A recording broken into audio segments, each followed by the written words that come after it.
Bismillahirrahmanirrahim. Assalamualaikum warahmatullahi wabarakatuh. Alhamdulillah arsala rasulahu bil huda wa dinil haq liyudhhirahu 'ala dini kullihi walau karihal musyrikun. Asyhadu an la ilaha illallah wahdahu la syarikalah wa asyhadu anna Muhammadan abduhu wa rasuluhu.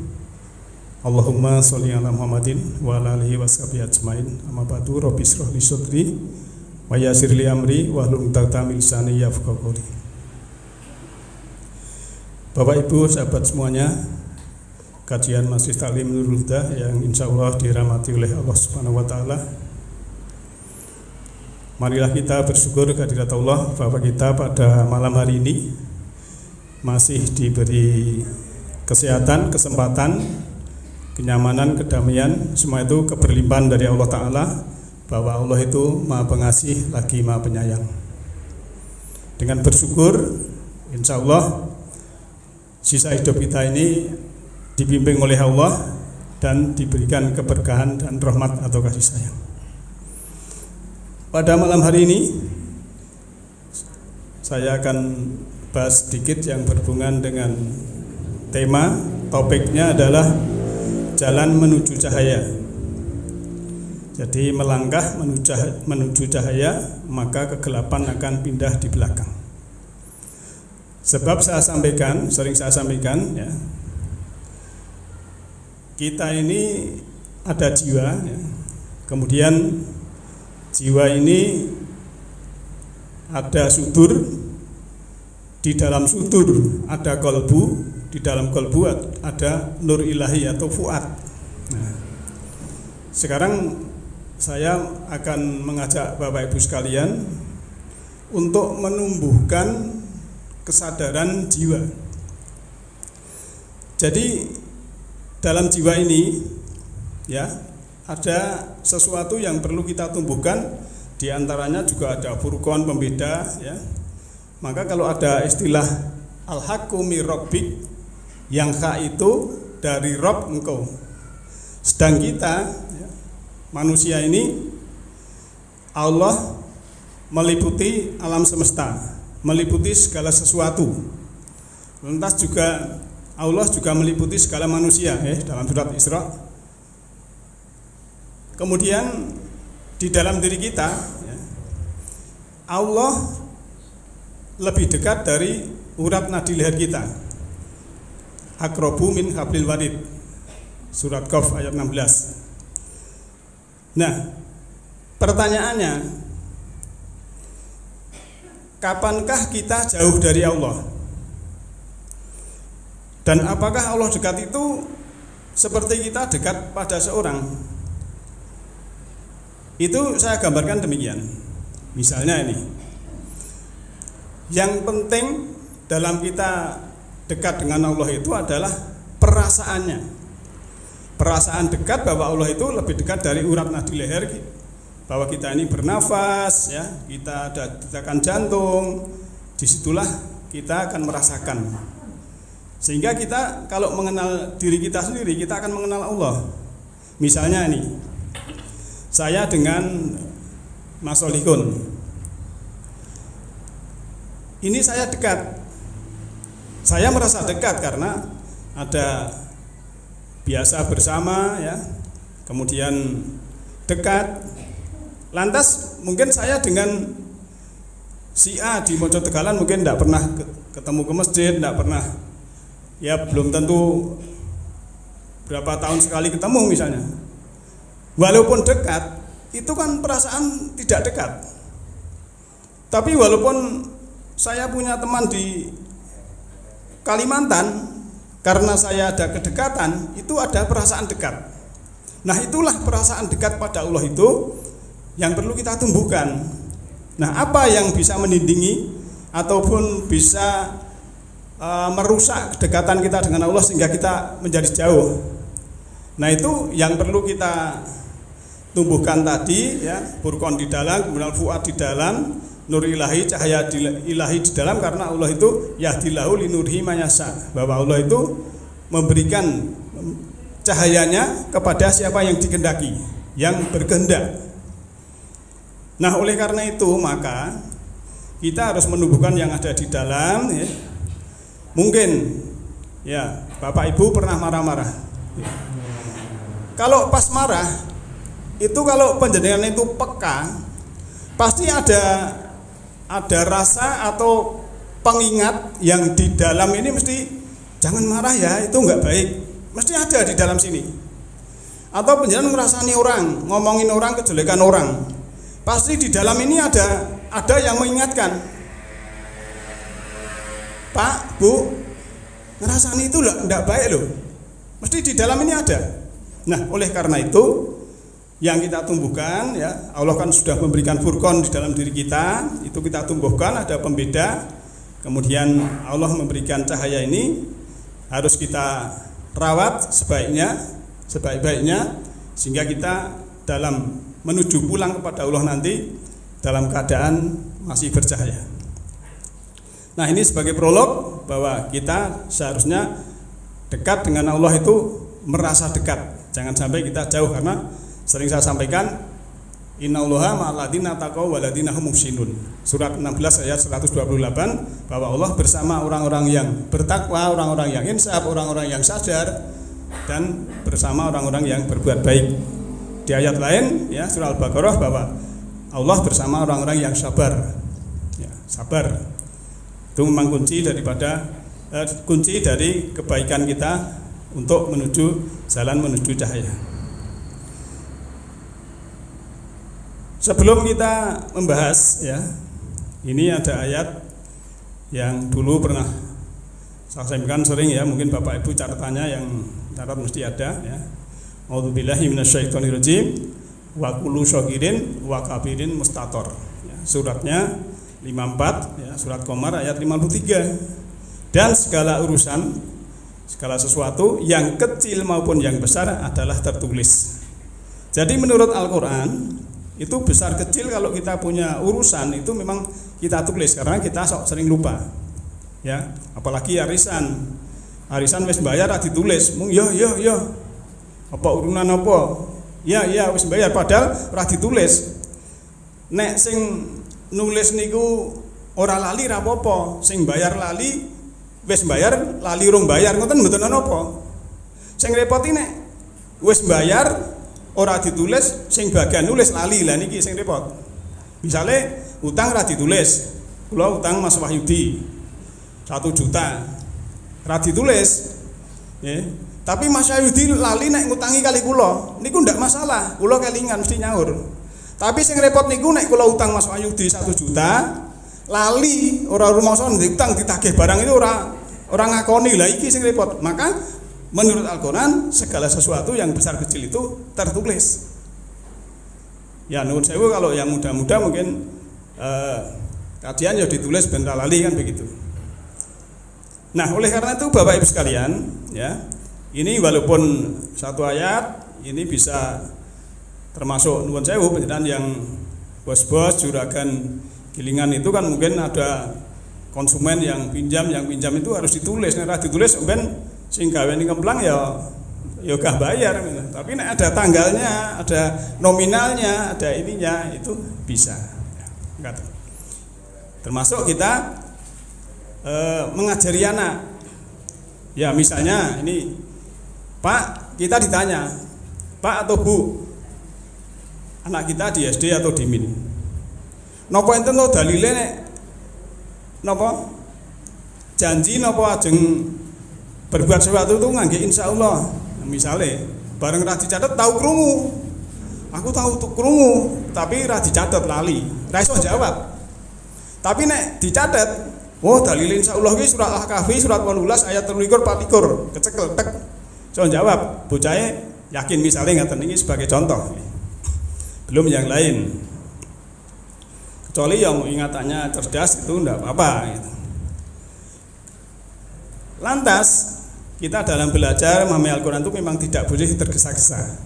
Jadi kalau saya menyampaikan yang berhubungan dengan hakikat, itu Bapak Ibu saya pesankan jangan ditelan mentah-mentah. Jadi dikunyah-kunyah dulu ya toh. Iki kok masalah sudur, masalah kesadaran masalah kolbu ini kok aku kok asing ya. Nek rong dereng paham ya, cara basa Jawane rong mudeng, itu ndak usah dimasukkan dulu. Jadi ibaratnya kita makan dikunyah-kunyah dulu, dipikir kita lepeh apa tak ulu ya ngoten ibaratnya ngoten. Jadi nanti baru setelah dikunyah lembut baru dimakan ya. Makanan itu kalau dikunyah lembut sama oksigen sini itu kan di dalam pencernaannya ringan. Biasanya orang yang sakit emah itu kan karena makani kesusu ya, akhirnya kurang enzim yang di ludah ini kurang kerja, lambung itu berat, akhirnya ada asam lambung yang lebih tinggi. Ini kan repot. Nah, maka kita dalam belajar itu ya memahami Al-Qur'an itu pelan-pelan supaya paham ya, ibarat kita ya makan itu tidak langsung ditelan tapi dikunyah-kunyah dulu. Ya. Bapak Ibu sekalian, ini hanya ilustrasi. Kalau panjenengan melihat tanaman ya, seperti tanamannya Mbak Siti niki, Mas Duldosit niki ya, kan di tempat gelap, keyupan ya, bertempat kita kenal si taman. Pasti ujungnya itu mencari cahaya, mencari matahari. Ya, itu tanaman. Lantas juga saya contohkan misalnya aneh-aneh. Kalau mriki laron nggih. Laron itu kalau musim hujan kemudian keluar itu hanya untuk mencari cahaya. Direwangi nyang lampu ya, tekan dhuwur sayapnya patah, jatuh, meninggal. Berkorban dia hanya mengejar cahaya. Nah, ini kan kita belajar dari binatang, hayawani dan nabati. Itu saja kita, apalagi manusia kan begitu. Manusia harus jalan menuju cahaya. Karena tadi saya sebutkan bahwa yahdillahu linurihi mayasya. Ya, ini surat Nur ayat 35 itu ada potongan ayat di sini ya. Di depannya kan Allahu nurun samawati, bahwa Allah itu cahayanya itu samawat dan bumi, semesta ini. Jadi wujud Allah itu memang di dalam semesta ini meliputinya. Maka Allah menunjuki cahayanya berupa alam semesta rohani siapa yang dia kehendaki. Nah, keterangannya siapa yang dikehendaki itu ya siapa saja yang berkehendak untuk kepada cahaya. Ya. Misalnya saya analogikan, ilustrasikan. Di Nurul Huda ini ada cahaya. Lantas ada orang yang berkehendak datang ke Nurul Huda. Berarti dia berkehendak, nah sinilah Allah memberikan cahaya. Tapi orang yang tidur, ini ada cahaya, kemudian tidur di rumah, ya tidak mendapat, misalnya gitu. Itu ilustrasi yang gampang. Jadi Allah berkehendak itu bukan, wah kayak antum rezeki, kayak males, tak kayak rezeki, tak kayak rezeki oke, kayak rajin, sak gelemku, tak kayak sidik, tidak begitu. Berlaku sebab akibat atau hukum kausalita. Ya, surat Al-Kahfi ayat 84-85 sering saya sampaikan. Mingkulisain sababa fa'at ba'as sababa. Tiap-tiap segala sesuatu itu ada sebab akibat, ada jalannya, maka ikutilah sebab akibat itu. Kalau ingin cahaya, ya kita memang berkehendak kepada cahaya itu. Jadi Allah itu tidak pilih kasih. Diisukan dengan bahasa dalam Al-Quran juga, la makasabat wa alaiha maktasabat. Baginya apa yang dia kerjakan, yang dia usahakan, dan balasannya juga setimbal dengan apa yang dia usahakan. Nah, cahaya dan kegelapan itu selalu bersandingan. Jadi kita jangan mencela cahaya, maksud saya jangan mencela kegelapan. Ya. Ada bulan purnama itu karena ada kegelapan. Bulan purnama itu kan mencorong, ya, bersinar jelas sekali. Maka ada judul yang kajian saya, purnama di dalam. Jadi kalau neng jero sini, di dalam sini sudah bulan purnama bercahaya, itu melihat orang lain itu ya terang benderang semua. Tapi nek di dalam sini itu gerhana, peteng dedet, nyawang wong ya peteng dedet. Gitu loh. Seperti ibaratnya saya gambarkan ya, anjing masuk ruangan, kemudian ada cermin 100. Tapi anjingnya itu mau gigit, nyokok marah mau gigit. Jadi seakan-akan anjing 100 di cermin itu mau gigit dia. Jadi dia teman. Tapi kalau anjingnya bahagia, anjingnya senyum, itu 1000 cermin di dalam ruangan ini, wah ini 1000 teman saya tersenyum dengan saya semua kan itu. Termasuk kita misalnya pasang cermin berapa hal, terus di ruangan penjenengan nesu-nesu karo abang ireng. Ini enggak lihatnya semua nesu karo jenengan. Tapi kalau jenengan senyum, damai, nyaman, tapi di cermin itu semua gitu. Itulah alam semesta, sangat adil sekali. Maka di dalam surat 41 surat Fussilat ayat 33, wa man ahsanu qaulan mimman da'a ilallahi wa amilas sholihan wa qala innani minal muslimin. Dan siapakah yang lebih baik perkataannya daripada orang yang menyeru kepada Allah dan mengerjakan kebajikan dan berkata, sungguh aku termasuk orang-orang yang muslim atau berserah diri. Jadi perkataan ya bagi orang itu yang lebih baik itu adalah perkataan yang mengajak, da'a itu mengajak ilallah kepada Allah, dan juga wa amilas sholihan, dan selalu beramal baik. Setelah beramal baik dia mengatakan innani minal muslimin, bahwa saya ini berserah diri atau pasrah atau aslama atau Islam. Lanjutnya ayat 34 ya. Wala tastawil hasanatu walas sayyi'ah idfa billati hiya ahsan fa idzal ladzi bainaka wa bainahu adawatan ka'annahu waliyyun hamim. Dan tidaklah sama kebaikan dengan kejahatan. Tolaklah kejahatan itu dengan cara yang lebih baik, sehingga orang yang ada rasa permusuhan antara kamu dan dia akan seperti teman yang setia. Jadi salah satu mendapatkan cahaya itu ya kita kalau ada kejahatan itu disuruh menolak dengan cara yang lebih baik. Luar biasa ini ayat Al-Quran. Jadi jangan sampai kita dijahati balas jahat, nanti gelap sama gelap. Jadi dalam Al-Quran itu kan gelap dan terang. Kalau terang itu lambang kebaikan, gelap itu lambang keburukan. Kanan dan kiri. Kalau kanan itu lambang kebaikan, kiri lambang keburukan. Wanita dan pria. Kalau wanita itu lambang jasmani atau materi, kalau pria itu lambang ruhani. Diibaratkan kalau penyan sa'i ya, sa'i itu kalau sudah ada tanda lampu itu, yang laki-laki disuruh lari-lari kecil karena lambang ruhani. Kalau yang perempuan jalan biasa tidak apa-apa. Itu menandakan bahwa kita ruhani itu harus akselerasi berjalannya lebih cepat. Maka ada umur biologis, ada umur kronologis, ada umur spiritualis. Nah, oleh karena itu maka ya, kita semua ya suatu saat memang dalam kita bergaul, apalagi yang nuwun sewu, yang biasa di pasar itu kadang ya kalau dagangannya sama, kono laris gini mboten, itu ya sok ada orang yang iri misalnya gitu. Itu manusiawi, tapi caranya jangan sampai kalau kita diburuki seseorang itu membalas buruk. Nanti gelap menjadi gelap. Kalau gelap dengan gelap berarti tambah gelap. Maka harus menurut Allah ya, menurut Rasul, karena ini ayat ini kan dulu yang menyampaikan Rasul, supaya kita membalasnya itu yang lebih baik. Ada gelap, ada cahaya, ini wajar.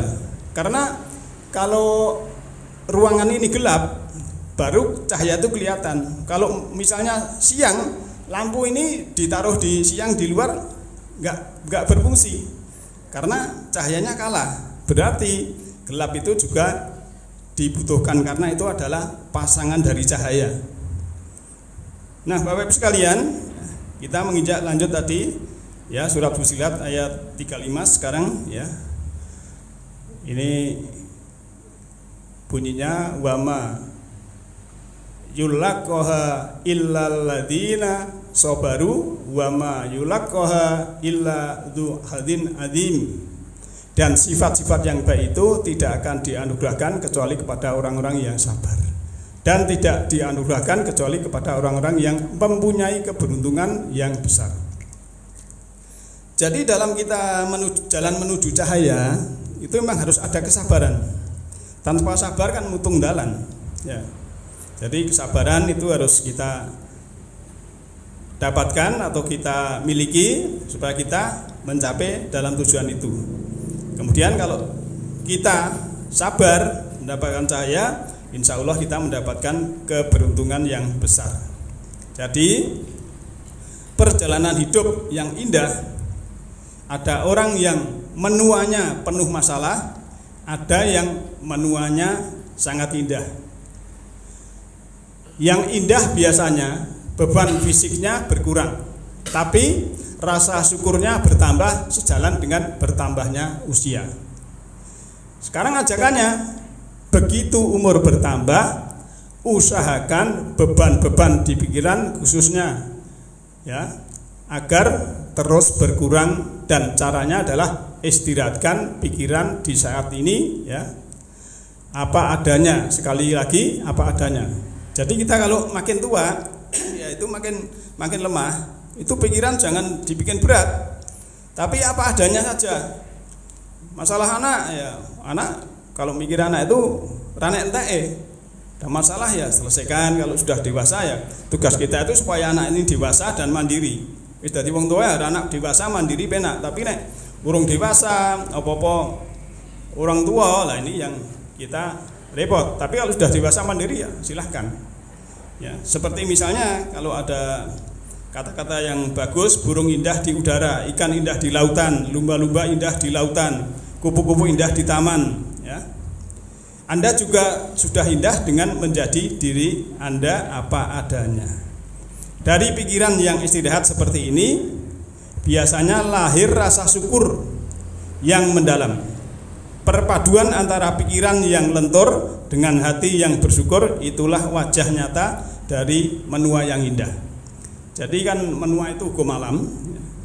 Jadi Bapak Ibu sekalian ndak usah yang salon sing larang-larang ben ra tuwa. Biasanya ibu-ibu nih pasang apa ya, beranyang keroti piye ngono nggawe napa? Kosmetik sing regane larang. Alhamdulillah palsu, malah ini rusak, misalnya gitu ya. Jadi sesuatu yang alami itu ya biar saja kan begitu. Jadi kita apa adanya dalam arti mikirnya rasa rekoso kan begitu. Semua nanti akan menuju ke sana karena itu sunatullah. Kemudian ada istilah ini bahasa Inggris ini yang bahasa yang apa? Mungkin yang muda ya. What hurts you today will make you stronger tomorrow. Ya, jadi kalau kita saat ini ada sesuatu yang tidak mengenakan, itu adalah untuk menguatkan yang akan datang, maksudnya gitu. Kurang lebih gitu arti umumnya. Jadi begitu bunyi pesan ini, pesan tua ya, dalam pesan internasional karena bahasa Inggris ya kan. Nah ini untuk direnungkan bersama, semua manusia itu pernah disakiti, termasuk jiwa-jiwa suci. Nah rasa sakit akan membuat kita lebih kuat di hari berikutnya jika terfokus pada pelajaran, bukan fokus pada kejahatan orang. Jadi kalau kita ada sesuatu yang tidak enak, itu kita ambil pesannya, kita ambil pelajarannya, itu nanti akan enak. Tapi kalau difokuskan kepada orang yang berbuat tidak baik pada kita, ini tidak menguatkan pikiran kita. Ya, kita melihat rasa sakit di dalam seperti pisau yang melubangi bambu yang mau jadi seruling, seperti angin menerjang yang membuat layang-layang jadi terbang. Jadi ada sesuatu kita ambil pesan, ya, kemudian kita ambil pelajaran. Maka kita harus berjanji di dalam hati untuk menggunakan rasa sakit agar tidak menyakiti orang lain, sekaligus sebagai kekuatan untuk menjaga anak-anak khususnya. Ya.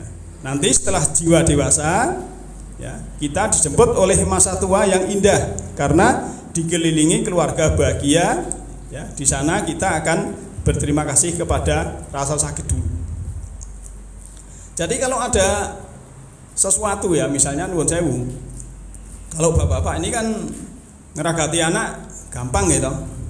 Kalau saya dulu 2 kuliah, 1 SMA, 1 TK, kabeh njaluk ragat. Hasilnya yo pas-pasan misalnya gitu. Nah ini kan perlu manajemen perjuangan ya. Wayahe bayar bareng apa meneh nggih. Nek wong pas-pasan niku sing dipikirke niku bulan Juli. Soalnya bulan Juli niku njaluk sepatu, njaluk ini dan lain yang sekolah-sekolah itu. Tapi kalau duitnya turun enggak masalah. Nah ini perjuangan, rasa sakit. Nah tapi rasa sakit ini ya kalau kita ambil pelajarannya, ya ini sebagai orang tua kita harus tanggung jawab. Akhirnya apa? Beban itu ringan. Tapi kalau dibikin sakit, dibikin rekoso ya rekoso. Tapi sesuatu yang di luar itu kalau di dalam ini sudah damai nyaman, itu mbok rekoso ngopo ya enggak apa-apa. Ya kalau lihat ya yang pekerja yang berat bahwa kalau kita lihat tuh ya rekoso, tapi bagi dia tidak rekoso. Misalnya yang itu mangkuti di pelabuhan atau kerja yang panas sekali di jalan dan lain sebagainya, itu kan dipandang bagi orang yang tidak bekerja seperti itu ya repot. Tapi kalau dipandang bagi dia sendiri, yaitu kan dia nyaman damai saja. Maka tugas kita, anak-anak kita ya harus kita berikan pendidikan semampu kita, yang akhirnya nanti supaya anak kita tuh punya kesan saya diperhatikan orang tua. Jadi dari wong tua ya aja sak karepe dhewe gitu loh maksudnya. Sebab anak itu masih jernih pikirannya ya, masih lugu ya. Tapi kadang ya kuwi wong tua sok malah ngajari ngapusi. Anak 5 tahun nanti kalau ada tamu bilang bapak enggak ada ya. Padahal bapaknya nonton TV neng jero ruang tamu, neng ruang mriko. Ini kan ngajari tidak baik. Nah, ini terkesan, loh, dalam hati meli somben tua kelingan. Bapak mbiyane bae ngapusi aku wong nonton TV neng jero nek tamu kon kondo ora neng omah. Misalnya gitu. Ya. Jadi kita segala sesuatu yang berhubungan anak kita harus jangan sampai menipu ya gitu. Jadi rumus alam itu selalu datang tepat pada waktunya. Ya, ini ada istilah dengan uang, pencitraan dan skenario publikasi memang bisa membuat kita terkenal. Bahkan secepat kilat kita bisa memiliki banyak fund. Tentu untuk meraup keuntungan tertentu akan teramat mudah. Memang begitulah adanya. Namun ada yang perlu diingat bahwasanya sesuatu yang muncul secara instan, hal-hal yang bersifat dramatisasi, ya kejayaan yang diraih tanpa melewati proses yang teramat pahit, pada akhirnya hanyalah semu. Sebagaimana kita tahu ya bahwa semesta ini memiliki hukum alami, yakni di mana ada kesemuan maka di situ tidak akan bertahan lama dan otomatis akan tiarap pada waktunya. Jadi di semesta ini memang sangat adil ya, sering saya sampaikan. Kalau orang ingin jadi ini jabatan dan lain sebagainya itu dengan instan ya, dengan jilat atas, injak bawah, sikut kanan kiri, ya itu nanti semesta juga merekam sesuatu itu, nanti resonansinya akan kembali kepada seseorang itu. Maka di Al-Baqarah itu ada tadi saya sebutkan laha makkasabat wa 'alaiha maktasabat. Untuknya apa yang dia lakukan dan atasnya atau balasannya apa yang dia lakukan. Tidak mungkin orang lain nandur menanam padi saya yang panen, tidak mungkin. Kalau saya nanam jagung, orang lain nanam padi ya dia panen padi, saya panen jagung. Itu ibaratnya begitu. Maka sering saya sampaikan kalau hari ini yang kita terima ini ya itu adalah tanaman kita masa lampau. Walaupun kita ini lupa ya. Kalau dulu sekarang ini kita bisa panen rambutan, mungkin 10 tahun yang lampau kita membuang biji rambutan ke kebun, tapi kita lupa. Itu harus kita ingat. Itulah hukum alam, sunatullah. Sunatullah itu kita beriman, percaya itu tidak akan berlaku pada siapapun. Ini sering saya sampaikan. Ya, maka kita disuruh melangkah menuju cahaya, otomatis kegelapan pun akan pindah di belakang. Begitu bunyi pesan. Artinya apa? Ya, kita tidak perlu membenci orang jahat. Cukup latih diri agar senantiasa berlaku baik. Tidak perlu membalas marah kepada orang yang marah. Cukup latih diri untuk memaafkan. Tidak perlu jengkel sama orang yang iri. Cukup mengerti bahwa mereka secara tidak langsung mengakui bahwa kita punya kelebihan. Tidak perlu terbakar ya hati kita sama ya mungkin aparat pemerintah atau apa atau penjahat yang korupsi, karena sudah ada yang nangani ya, ada pemberantasan korupsi ya. Lagi pula sudah ada hukum sebab akibat di alam ini yang tadi saya sampaikan. Itu yang dimaksud melangkah menuju cahaya. Agar prakteknya kuat. Di zaman Ibrahim itu kan diuji dengan Namrud. Di zaman Musa diuji dengan Fir'aun.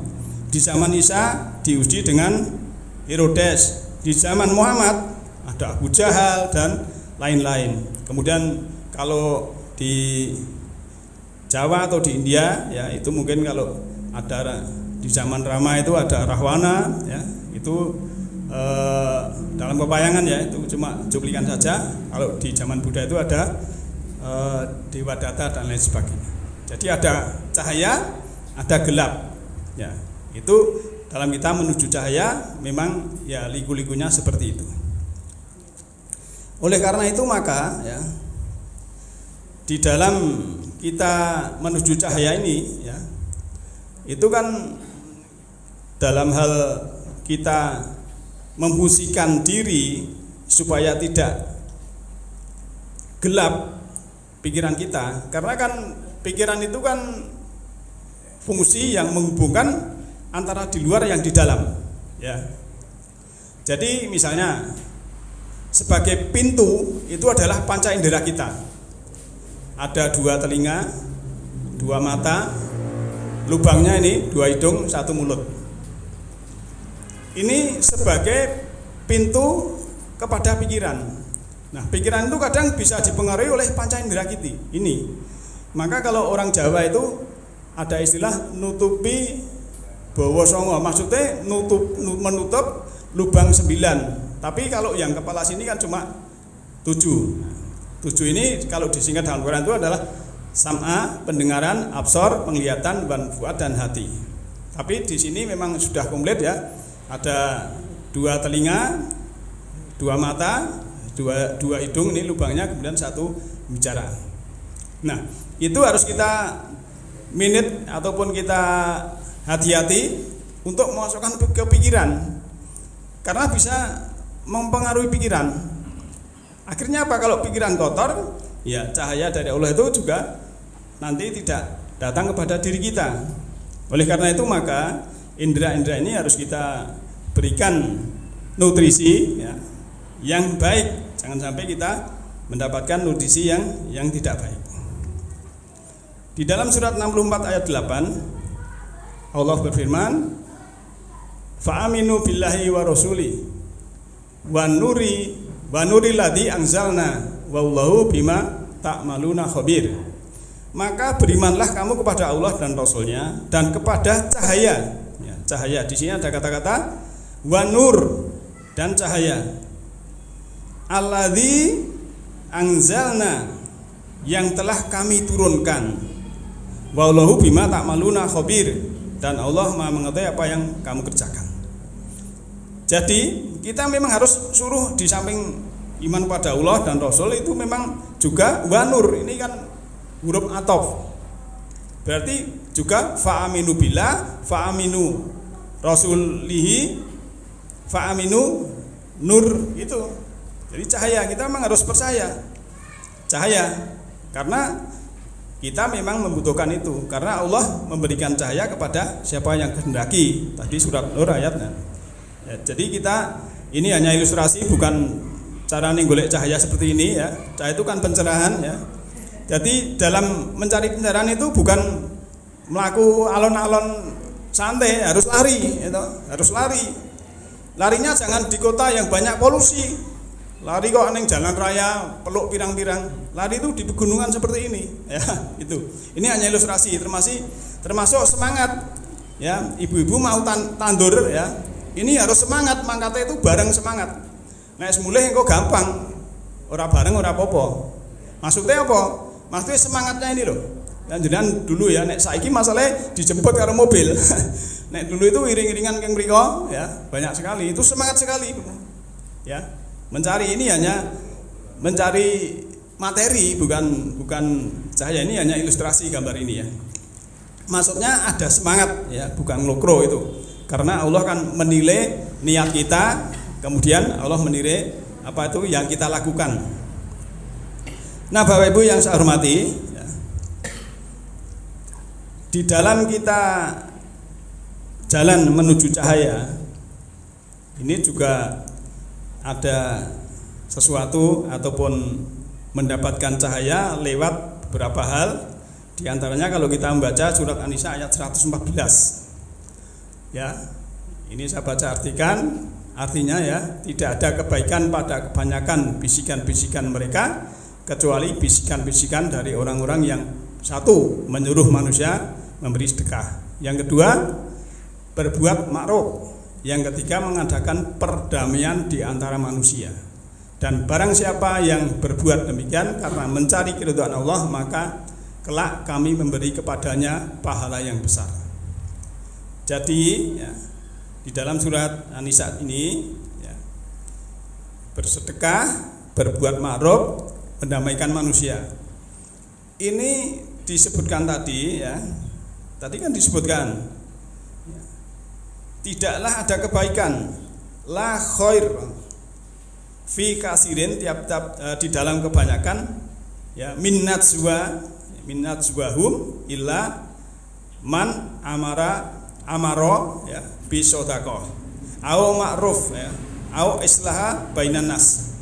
Jadi satu yaitu memerintah sedekah, yang kedua atau memerintah ma'ruf, dan yang ketiga adalah mengislahkan manusia. Ya. Jadi tiga ini memang bisa membuat kita ini, jiwa ini, kalbu ini bisa bercahaya, yaitu dengan bersedekah. Bersedekah itu lewat apa saja, khususnya ya fakir miskin dan anak yatim. Ini saya sampaikan karena kalau orang tidak punya itu memang memerlukan biaya ya. Maka ada istilah Rahman Rahim, itu kan pengasih penyayang ya. Rahman itu misalnya apa itu? Pengasih ya. Kalau Rahim itu belas kasih ya. Kalau pengasih itu penjenengan punya 1 juta, kemudian anak yatim 100.000, ini pengasih. Tapi kalau belas kasih, jangan punya 1 juta, kayaknya anak yatim misalnya 900, ini namanya belas kasih. Jadi ada perbedaan. Ya. Jadi tiga ini dapat mungkin kita laksanakan ya, khususnya yang Pak RT yang ini mendamaikan manusia nomor 3 ini sok biasanya sok biasanya sok ndek gawean ngono lho. Ya. Nek Pak RW ora dilapori Pak RT malah ben rampungi Pak RT kan begitu. Nah, ini memang mendamaikan manusia itu tingkat Allah banyak istilahnya mendapat apa? Apresiasi yang luar biasa dari Allah. Ya pokoknya tiga inilah. Ya. Tiga ini mendapatkan apresiasi yang sangat luar biasa. Ada kepuasan batin, ada kepuasan rohani, sehingga kita ya kalau sudah ada kepuasan rohani itu otomatis Allah dekat pada kita, ada rasa dekat kepada Allah. Tapi kebalikannya, kalau kita kikir, kemudian kita berbuatnya tidak ma'ruf, malah berbuat mungkar, naik wong manusia cerah malah kita senang, lah itu kebalikan dari ini, otomatis kita jauh dari Allah kan begitu. Kita lanjutkan yang berhubungan dengan nur ya. Ini surah An-Nisa ayat 174 ya.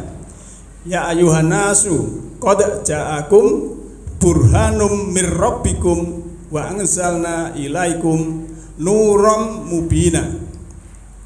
Hai manusia, Sesungguhnya telah datang kepadamu bukti kebenaran dari Tuhanmu. Ya. Dan telah kami turunkan kepadamu cahaya. Nah, ini ada istilah nur atau cahaya yang terang benderang. Ya, jadi cahaya dari Allah, ya, petunjuk dari Allah itu adalah cahaya yang terang benderang. Maka kalau hati kita ini, saya ilustrasikan sebuah ruangan, itu kalau diberi cahaya 5 watt masih mampu. Ruangan ini diberi 1000 watt masih mampu. Ruangan ini diberi cahaya 100.000 watt masih mampu. Tapi kalau ruangan ini diisi ada meja, ada kursi yang berwujud materi, ya, ini berapa nanti sudah penuh. Tapi yang namanya cahaya itu tidak ada penuhnya. Nah, ibaratnya kalau kita lihat orang jual balon itu, ya, balon itu fisik kita, kemudian gasnya yang tidak kelihatan itu jiwa kita. Jadi balon ini bisa terbang ke angkasa karena ada gasnya. Nah, disinilah, ya, jiwa kita ini Allah sudah mengilhamkan, ya, takwa dan fujur. Yang takwa inilah yang harus kita manfaatkan, kita pelihara supaya kita mendapat nur atau cahaya dari Allah yang banyak itu tadi. Korelasinya di dalam surah Saba, ya, ayat 28, ya. Wa ma arsalnaka illa kafah linnasi basyira wa nadhira walakina aksarun nasi la ya'lamun. Dan kami tidak mengutus kamu, ya, kamu Rasul tadi yang sebagai utusan, melainkan kepada umat manusia seluruhnya sebagai pembawa berita gembira dan sebagai pemberi peringatan. Tetapi kebanyakan manusia tidak mengetahui. Ini apa hubungannya dengan cahaya? Karena nur yang cahaya itu tadi yang berupa wahyu Allah, ya, itu kan yang dibawa oleh Rasul. Ya, maka Rasul ini diutus untuk seluruh manusia. Fungsinya apa? Tugasnya memberi kabar gembira dan peringatan. Ya, memberi kabar gembira itu yang berjalan menuju cahaya itu mendapatkan kabar gembira. Kemudian yang tidak menuju jalan ke cahaya, ya dia akan mendapat peringatan berupa, ya, itu tadi sesuatu yang tidak mengenakan di dalam dirinya ataupun sanksi-sanksi dari Allah.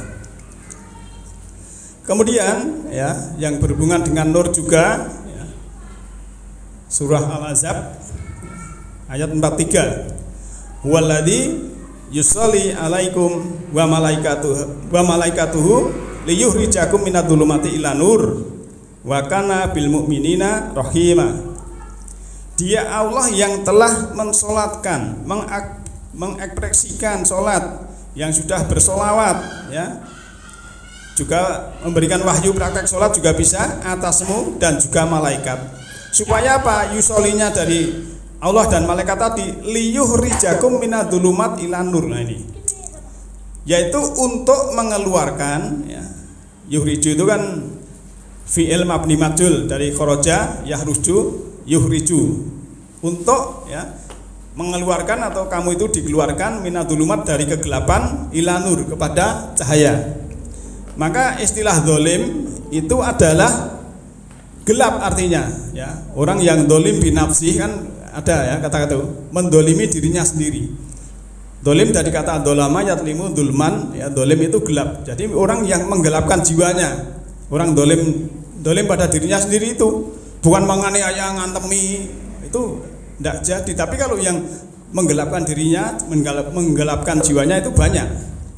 Maka di sini, ya, Allah itu kepada orang mukmin itu memang menyayangi.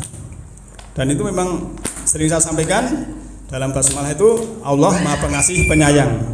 Perbandingannya ibu kita yang tidak maha saja itu dengan anaknya seperti itu kasih sayangnya, apalagi Allah Maha Pengasih lagi Maha Penyayang. Selanjutnya, ya, dalam surah Al-Maidah ayat 16, ya, yahdi bihillahu manitaba'a ridwanahu subulus salam wa wa yukhrajuhum minadh-dhulumati ila nur biidni wa yahdihim ila siratim mustaqim. Allah menunjuki dengannya, dengan Al-Quran itu, siapa yang mengikuti keridhoannya selaku garis hukum keselamatan atau selaku jalan keselamatan, subul salam, dan mengeluarkan mereka dari kegelapan kepada cahaya, ya, dari kegelapan kepada cahaya, ya. Ini kembali ke tadi bahwa memang Allah itu memberikan cahaya kepada siapa yang kehendaki dan bagi orang yang berkehendak. Nah, Bapak Ibu sekalian, kita lanjutkan sampai nanti baterainya habis, tidak apa-apa ya. Jalan menuju cahaya itu harus sabar, tadi saya tampilkan di sana, ya. Maka di dalam surah Al-An'am, ya, itu memang menuju ke jalan cahaya itu memang kadang kebanyakan orang tidak menujunya, ya. Karena apa? Dan jika kamu mengikuti kebanyakan orang-orang yang di muka bumi ini, mereka akan menyesatkan kamu dari jalan Allah. Bahkan yang mereka ikuti hanyalah dugaan dan mereka hanyalah mengira-ira. Jadi jalan menuju cahaya, tadi kan ada ayat yang sedikit orang yang mempercayai. Nah, Bapak Ibu sekalian, ya, sewu ini karena sudah baterainya kok drop padahal tadi sudah, ya, sewu, kita lanjutkan saja. Sedikit masih ada waktu, ya. Yang berhubungan dengan cahaya, ya, bahwa kita manusia ini oleh Allah diberi perangkat beberapa hal yang khususnya memang harus kita tumbuhkan. Di antaranya tadi adalah ada sudur, ya, kemudian ada kolbu dan ada fuad. Yang tiga-tiganya itu ada di dalam jiwa kita. Sudur itu kesadaran. Kalau kita bisa meningkatkan kesadaran dalam diri kita masing-masing, ya, sadar, insaf, kemudian kita selalu dituntun ada yang di dalam sini kita ikuti, ya. Karena di dalam sini juga al-haqqu mir rabbik, yang hak itu dari Rabb, ya. Maka dalam sejarah kan Nabi mintalah fatwa di hatimu. Ini sesuatu yang kita tidak tidak keliru, karena memang apa?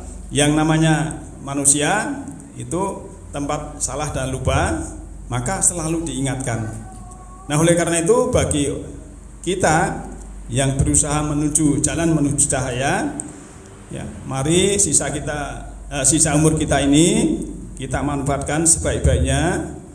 Karena apa? Ya, kita tidak tahu kapan akan kembali kepada Allah, kembali jalan pulang. Maka kita harus mengerti caranya, ya, jalan pulang itu. Kita harus mengerti ilmunya, mengerti caranya. Kalau tidak mengerti ilmunya, tidak mengerti caranya, ya nanti pulangnya itu tidak mulus. Akhirnya kita, ya, terseok-seok. Dan itu caranya adalah kita jalan menuju cahaya. Kalau kita jalan menuju cahaya, insya Allah kegelapan sudah ada di belakang kita. Demikian malam hari ini. Sebelum saya tutup, ya, mungkin ada komentar atau pertanyaan, saya persilahkan.